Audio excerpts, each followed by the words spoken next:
લોકો આજે અમે આવેલા છે હલકા ફાર્મ ગણદેવી નર્સરીમાં. તમે જોઈ શકો છો અહીંયા બહુ જ મસ્ત ફૂલ છોડ મળે છે. અમે તો લઈ લીધા. આ જુઓ, આ માસી હાથે આવેલા, જોઈ શકો છો તમે. આ માસી હાથે અમે આવેલા હલકા ફાર્મમાં.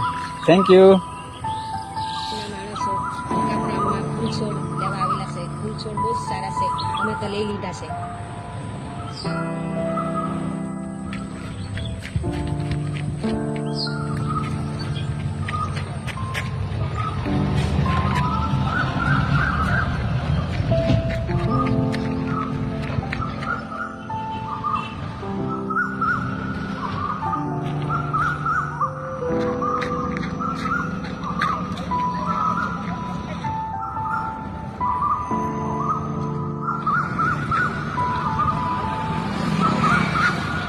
આ વિડીયોને લાઈક કરજો અને તમારા બધા ગ્રુપમાં દોસ્તાર લોકોને શેર કરી દેજો. Thank you.